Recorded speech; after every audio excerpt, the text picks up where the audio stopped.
Welcome back to my YouTube channel learning student. तो आज हम लेकर के आए हैं जो क्लास 10th के बच्चे हैं उनके लिए जैव प्रक्रम जो चैप्टर है उससे, ठीक है।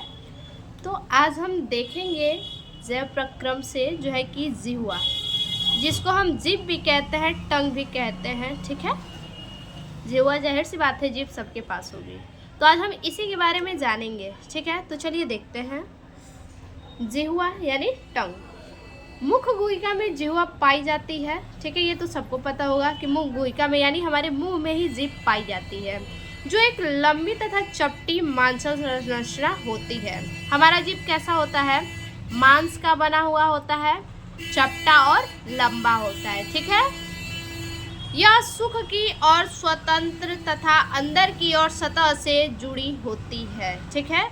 यह मुख की ओर, जो हमारा मुख है, मुख की ओर स्वतंत्र और अंदर की ओर क्या है? अंदर की ओर सतह से जुड़ी होती है। हमारे मुख में अंदर की ओर से जुड़ा होता है। ऐसा तो नहीं है हम जीभ पकड़ते हैं तो जीभ बाहर आ जाती है। अगर बाहर आ जाती तो अंदर से जुड़ा नहीं होता, ठीक है। तो वही बोला है कि अंदर की ओर सतह से जुड़ी होती है। जिह्वा इच्छा अनुसार कार्य करती है। देखिए, अगर मैं आप लोग को बता रही हूँ, समझा रही हूँ, पढ़ा रही हूँ, तो ये हमारा जिह्वा भी साथ में काम कर रहा है, ठीक है। अगर हम किससे कुछ भी बोलते हैं तो हमारा जिह्वा भी कार्य करता है, ठीक है। नहीं बोलेंगे तो नहीं कार्य करेगा। इसीलिए कहा गया है कि क्या है कि जिह्वा जो है कि हमारे इच्छा के अनुसार कार्य करता है। हम बोलेंगे तो कार्य करेगा, नहीं बोलेंगे नहीं कार्य करेगा, ठीक है। अब आगे देखिए, जिह्वा की श्लेष्मा कला श्लेष्मा को निकालती है, ठीक है। जिह्वा की जो श्लेष्मा कला होती है वो क्या करती है? जिह्वा की श्लेष्मा कला श्लेष्मा को निकालती है, ठीक है। आगे, जो जिह्वा को गीला बनाने में सहायक होती है, जो श्लेष्मा कला होती है, जो श्लेष्मा होता है उससे हमारा जिह्वा क्या होता है? बिल्कुल गीला रहता है। उस श्लेष्मा की सहायता से ही हमारा जो जीभ है वो हमेशा गीला होता है। अगर ये जीभ गीला न रहे, श्लेष्मा न रहे, सूखा पड़ जाए तो क्या होगा? हम लोग पानी के लिए क्या होगा? त्राही त्राही होने लगेगा पानी पीने के लिए, ठीक है। क्या है कि अगर श्लेष्मा न रहे तो क्या होगा? हमारे जीभ गीले नहीं होंगे और हमारे जीभ सूखते जाएंगे। हमेशा हमें पानी की ज़रूरत पड़ेगी, ठीक है। और इससे जीवन बहुत ज़्यादा कठिन हो सकता है, लोग जीवित नहीं रह सकते हैं। जो जिह्वा को गीला बनाने में सहायक होती है। जिह्वा के ऊपरी भाग पर 4 प्रकार की स्वाद कलिकाएँ पाई जाती हैं। देखिए, जो हमारा जीभ है, जीभ के ऊपर क्या है? 4 प्रकार के स्वाद कलिकाएँ पाई जाती हैं। कितने प्रकार की? 4 प्रकार की पाई जाती हैं, ठीक है। कौन कौन सी 4 स्वाद हैं? देखिए, मनुष्य में जिह्वा का अग्र छोर मीठे, ठीक है। अग्र छोर आगे का, देखिए हम जो जीभ निकालेंगे तो जो बिल्कुल आगे होता है ना, वो क्या होता है? मीठा का अनुभव करवाता है। कुछ भी हम खाते हैं तो वहाँ से मीठा का हमें टेस्ट मिलता है आगे वाले छोर से। पश्च भाग यानी पीछे का जो भाग होता है वो कड़वे चीज़ जो हम खाते हैं, जैसे आंवला हुआ, ठीक है। तो ये क्या है? पीछे की छोर से पता चलता है कि ये चीज़ कड़वा है। पीछे की तरफ किनारे में खट्टे तथा अग्र छोर के कुछ पीछे नमकीन स्वाद का अनुभव होता है, ठीक है। क्या बोल रहा है? पीछे किनारे साइड में क्या है? खट्टा होता है, ठीक है। खट्टे का अनुभव हम करते हैं, कुछ भी खाते पीते हैं खट्टा होता है, तो पीछे किनारे साइड में हमें पता चलता है। और अग्र छोर के कुछ पीछे, आगे के छोर से थोड़ा सा, जरा सा पीछे क्या होता है? नमकीन का स्वाद का अनुभव होता है हमें, ठीक है। आगे, जिह्वा भोजन को पीसने, भोजन को निगलने तथा बोलने में सहायक करता है। जिह्वा क्या करता है? भोजन को पीसने में, भोजन को निगलने में और तथा बोलने में सहायक करता है, ठीक है। जिह्वा क्या करता है? भोजन को पीसता है, भोजन को निगलता है और जिह्वा बोलने का भी कार्य करता है, ठीक है। जिह्वा न रहे तो हम बोल नहीं पाएंगे, हमारी भाषा कोई नहीं समझ पाएगा। अगर आप चाहते हैं, देखिए, अगर आप ऐसा समझना चाहते हैं तो एक काम कीजिए, अपने जीभ को पकड़ लीजिए और उसके बाद कुछ बोलिए। कोई समझ ही नहीं पाएगा कि आप बोल क्या रहे हैं। इसलिए हमारे मुख में जो है कि जिह्वा का बहुत बड़ा भूमिका है, योगदान है, ठीक है। जैसे देखिए, फिगर से समझते हैं। क्या हमने देखा, पीछे क्या होता है, बीटर यानी कड़वा होता है, ठीक है। और पीछे साइड में क्या होता है, पीछे के छोर पे साइड में खट्टे का हम अनुभव करते हैं। और जो आगे छोर में जो होता है साइड में, वो क्या है, साल्टी यानी नमक का अनुभव करते हैं। और आगे का जो होता है वो मीठे का हम लोग अनुभव करते हैं, ठीक है। तो इससे आप लोग को, आई होप बच्चा आप लोग को समझ में आ रहा होगा। ज़्यादा कुछ है नहीं, जीवा का मतलब है कि जितना अभी हमने आपको समझाया, किस साइड से क्या जो है कि अनुभव होता है खाने पीने के लिए, खट्टा मीठा जो भी हो, ठीक है। और किस चीज़ से ये बना होता है, क्या कार्य है इसका, यही सब है इसमें। अब इसके आगे देखिए, आगे है लार ग्रंथियाँ, ठीक है। जीवा से रिलेटेड है लार ग्रंथियाँ। अब देखिए, 3 जोड़ी लार ग्रंथियाँ अलग अलग वाहिनियों द्वारा मुख गुहिका में खुलती हैं, ठीक है। 3 जोड़ी लार ग्रंथियाँ क्या होती हैं, अलग अलग वाहिनियों के द्वारा मुख गुहिका में खुलती हैं, ठीक है। जैसे पहला क्या है, ग्रसनी, ठीक है, ग्रसनी है। अब ग्रसनी क्या है, देखिए, मुख गुहिका का पिछला भाग ही ग्रसनी कहलाता है। मुख गुहिका का जो हमारा पीछे का भाग है ना, जो पीछे का भाग है, जहाँ से जो है कि नली स्टार्ट होता है, जो नली हमारे भोजन को अंदर तक ले जाता है, तो उसी को बोला है कि मुख गुहिका का पिछला भाग ही ग्रसनी कहलाता है, ठीक है। जो भोजन लेके जाता है वो ग्रसनी कहलाता है। यह लगभग, जो ग्रसनी होती है वो लगभग 12 से 14 सेमी लंबी होती है, ठीक है। 12 से 14 सेंटीमीटर लंबा होता है और कीप के आकार की नली होती है। किस आकार की होती है नली, कीप के आकार की नली होती है, ठीक है। 12 से 14 सेंटीमीटर लंबा कीप के आकार का नली होता है, जो कि वायु तथा भोजन का सहमार्ग होता है। ये क्या होता है, वायु और भोजन का सहमार्ग होता है। इसके अतिरिक्त, सहमार्ग का मतलब क्या है, इसी ग्रसनी के द्वारा वायु और भोजन अंदर जाता है, ठीक है।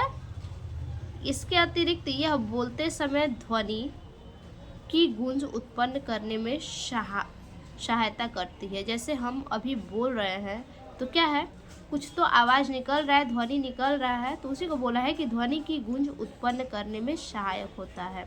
ग्रसनी क्या करता है, ध्वनि का जो गूंज होता है उसको उत्पन्न करता है, ठीक। अगर ग्रसनी न हो तो हम भोजन को क्या कर पाएंगे, नहीं निगल पाएंगे, ठीक है। भोजन को तो निगल ही नहीं पाएंगे और हमारे पेट में भोजन जाएगा नहीं तो जाहिर सी बात है हम जीवित रह नहीं पाएंगे, ठीक है। तो इस तरह से ग्रसनी का भी बहुत बड़ा भूमिका है, ठीक है। ग्रसनी में अंदर एक बड़ा छिद्र होता है। जो हमारा ग्रसनी है जिससे हम भोजन निगलते हैं, उसमें क्या है, एक बड़ा छिद्र पाया जाता है जो निगल द्वार कहलाता है। अभी हमने आपको बताया जो हम भोजन निगलते हैं वो ग्रसनी के द्वारा ही निगलते हैं, ठीक है। तो उसी को बोला है कि ग्रसनी के अंदर जो है कि एक बड़ा छिद्र होता है, ठीक है, जिससे हम भोजन क्या करते हैं, निगलते हैं, जो निगल द्वार कहलाता है। क्या कहलाता है, निगल द्वार कहलाता है। इसके पास ही श्वास नली का छिद्र अथवा घाटी द्वार होता है। देखिए, श्वास नली को ही हम घाटी द्वार कहते हैं, ठीक है। श्वास नली को हम क्या कहते हैं, घाटी द्वार कहते हैं। इसके पास ही श्वास नली, जो ग्रसनी होता है, ग्रसनी से ही क्या है, हमारा जो है कि श्वास नली रिलेटेड है, ठीक है। यानी श्वास नली से ग्रसनी क्या है, कांटेक्ट है। तो ये हमारा क्या है, ग्रसनी हो गया, ठीक है।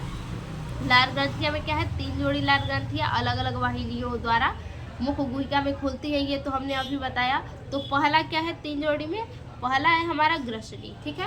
अब इसके बाद दूसरा क्या है, देखिए दूसरा है ग्रास नली। दूसरा क्या है, ग्रास नली है, ठीक है। अब देखिए, यह पतली पेशीय संकुचनशील तथा 23 से 27 सेंटीमीटर लंबी नली होती है, ठीक है। क्या कह रहा है, यह पतली पेशी, पतली, ये क्या होती है, जो ग्रास नली होती है वो बिल्कुल पतली सी पेशीय संकुचनशील होती है, ठीक है। संकुचनशील और पेशीय होती है और 23 सेमी से लेकर 27 सेमी लंबा नली होता है। ग्रास नली कितना होता है लंबा, 23 से 27 सेंटीमीटर लंबा होता है ग्रास नली।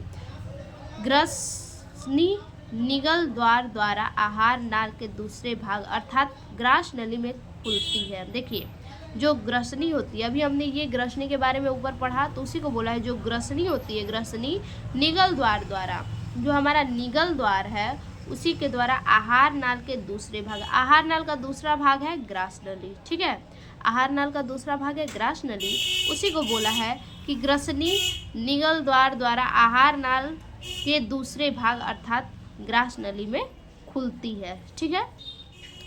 ग्रसनी से भोजन होते हुए जाता है तो वो ग्रास नली में खुलता है, ठीक। इसकी दीवार में पाचन ग्रंथियां नहीं होती हैं, जो ग्रास नली होता है और ग्रास नली के जो दीवार होते हैं उन दीवार में जो है कि पाचन ग्रंथियां नहीं होती है, ठीक है, परंतु श्लेष्म ग्रंथियां उपस्थित होती हैं। लेकिन क्या होता है इसमें जो श्लेष ग्रंथियां उपस्थित होती हैं, क्यों उपस्थित होती हैं? जो जीव को गीला बनाए रखती हैं, ठीक है, जिससे भोजन क्रमक कुंचन द्वारा फिसलता हुआ आमाशय में पहुंच जाता है। जो श्लेष्मा होती है वो भोजन को क्या करती है, वो जो भोजन को बिल्कुल लार में क्या करती है, बिल्कुल चिपचिपा बना देता है, और चिपचिपा होने के कारण लसलसा होता है, जिसके कारण क्या होता है, फिसलता हुआ बिल्कुल आमाशय में पहुंच जाता है, ठीक है। तो ये हमारा जो है कि हो गया ग्रास नली। अब इसके बाद आगे देखते हैं क्या है, देखिए आगे है हमारा आमाशय। आमाशय क्या होता है, देखिए अगला है अमाशय, ठीक है, क्या है अमाशय, यानी स्टोमच, यानी पेट को ही अमाशय कहते हैं, स्टोमच कहते हैं। यह लगभग 25 सेमी लंबा आहार नाल का सबसे चौड़ा थैली नुमा भाग होता है, ठीक है।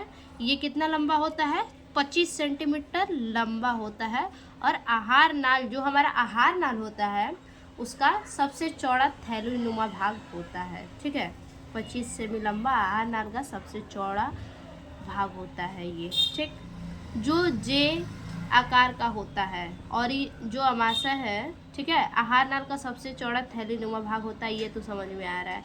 लेकिन जो जे आकार का होता है, ये जो अमाशय होता है इसका जो आहार नाल होता है, आहार नाल जे के आकार का होता है, ठीक है। इसमें जठर ग्रंथियां पाई जाती हैं। जो आहार नाल होता है, ठीक है, आहार नाल के बाद क्या होता है, अमाशय, तो अमाशय में जठर ग्रंथियां पाई जाती हैं, ठीक, जो भोजन के पाचन हेतु जठर रस निकलती है, ठीक है। भोजन के पाचन में क्या होता है, जठर रस निकलता है। प्रत्येक व्यक्ति की अमाशय की दीवार में लगभग 3.5 करोड़ जठर ग्रंथियां होती है, ठीक है। देखिए कोई भी व्यक्ति हो, किसी भी व्यक्ति के अमाशय में, ठीक है, किसी भी व्यक्ति के अमाशय की जो दीवार होती है उस दीवार में लगभग 350 करोड़ क्या होता है, जठर ग्रंथियां होती हैं। जठर रस में हाइड्रोक्लोरिक अम्ल, पेप्सिन, लाइपेज या एमाइलेज उपस्थित होता है, ठीक है। जठर रस में क्या होता है, हाइड्रोक्लोरिक अम्ल, पेप्सिन, लाइपेज और एंजाइम उपस्थित होता है, ध्यान रखिएगा। अमाशय के 4 भाग होते हैं, ठीक है। अमाशय के कितने भाग होते हैं, 4 भाग होते हैं। कौन कौन से भाग हैं उनको भी हम देख लेते हैं। पहला भाग है कार्डियक, पहला भाग क्या है, कार्डियक है। अब कार्डियक में क्या है, यह अमाशय की ऊपरी भाग जिसमें ग्रास नली खुलती है। कार्डियक क्या है, अमाशय की ऊपरी भाग है, ठीक है, और इसमें ग्रास नली खुलती है। अमाशय में क्या होता है, ग्रास नली खुलता है, और यहाँ भोजन का आगमन कार्डियक संकोचक द्वार नियंत्रित होता है, ठीक है। फिर से देखिए, यह अमाशय की ऊपरी भाग, कार्डियक क्या होता है, अमाशय का ऊपरी भाग होता है, और इस ऊपरी भाग में क्या होता है, ग्रास नली खुलती है। कार्डियक में ही क्या होता है, ग्रास नली खुलती है, और भोजन का आगमन कार्डियक संकोचक द्वारा नियंत्रित होता है, ठीक है। तो ये हमारा कार्डियक हो गया। उसके बाद दूसरा हमारा क्या है, फणिक भाग, ठीक है। फणिक भाग, फणिक भाग क्या होता है, ये अमाशय का मध्य भाग होता है। इसका कोई कार्य नहीं है, बस बताया है कि ये क्या है, जो हमारा अमाशय होता है उस अमाशय का ये मध्य भाग है, यानी बीच में रहता है, मध्य में रहता है।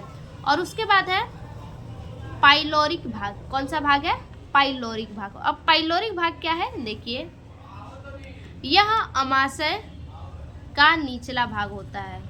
देखिए अमाशय का ऊपरी भाग क्या है, कार्डियक है, बीच का भाग है फणिक, और तीसरा भाग क्या है, पाइलोरिक, ठीक है। यह अमाशय का निचला भाग होता है, जो छोटी आंत में खुलता है। पाइलोरिक कहाँ खुलता है? छोटी आंत में खुलता है, ठीक है। जो छोटी आंत में खुलता है इसका अंतिम भाग पाइलोरिक संकोचक द्वारा सुरक्षित होता है, ठीक है। इसका अंतिम भाग कहाँ होता है? पाइलोरिक संकोचन द्वारा सुरक्षित होता है।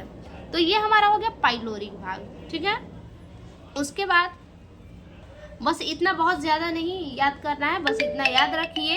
क्या याद करना है कि ये अमाशय का निचला भाग है और इसमें ये जो है कि छोटी आंत में खुलता है, बस, ठीक है। उसके बाद है चौथा शेषाग्र भाग, ठीक है। शेषाग्र भाग है। शेषाग्र भाग क्या है? उपयुक्त तीनों भागों के अतिरिक्त, 3 भाग अभी हमने बताया, कार्डियक, पॉडिक और पाइलोरिक। तो वही बोल रहा है कि उपयुक्त तीनों भागों के अतिरिक्त बचा हुआ भाग शेषाग्र कहलाता है। क्या कहलाता है? बचा हुआ भाग शेषाग्र कहलाता है, ठीक है। देखिए, अमाशय भोजन को कुछ समय के लिए एकत्रित करता है। जो अमाशय होता है वो भोजन को क्या करता है? कुछ समय के लिए एकत्रित कर देता है भोजन को, फिर उसे पीसकर तथा तोड़कर, ठीक है। भोजन को तो कुछ समय के लिए एकत्रित कर देता है अमाशय, लेकिन उसे फिर क्या करता है? बाद में एकत्रित करके पीसता है और तोड़ता है। पीस कर तोड़कर उसका आंशिक पाचन होता है, यानी कि अमाशय में भोजन एकत्रित होता है। एकत्रित होने के बाद उसमें जो है कि भोजन पिस जाता है, उसके बाद उसको तोड़ा जाता है और उसमें क्या होता है? धीरे धीरे आंशिक पाचन, यानी धीरे धीरे क्या होता है? पाचन करता है। इस कार्य में जठर रस का योगदान महत्वपूर्ण होता है, ठीक है। ये जो कार्य है, इस कार्य में क्या होता है? जो जठर रस होता है उसका सबसे बड़ा योगदान होता है, ठीक है, क्योंकि भोजन का पाचन वही करता है। अतः अमाशय में पेशीय क्रमाकुंचन गति के कारण, जो हमारा अमाशय है उसमें क्या होता है? पेशीय क्रमाकुंचन होता है, और उसी पेशीय क्रमाकुंचन गति के कारण क्या होता है? भोजन लुगदी में रूपांतरित कर देता है। लुगदी यानी बिल्कुल थूड़ देता है भोजन को, ठीक है, बिल्कुल हलवा की तरह कर देता है। उसी को बोला है कि क्रमाकुंचन गति के कारण भोजन लुगदी में रूपांतरित कर देता है। तो आज के लिए बस इतना ही। फिर से मिलते हैं एक और नए वीडियो में, तब तक के लिए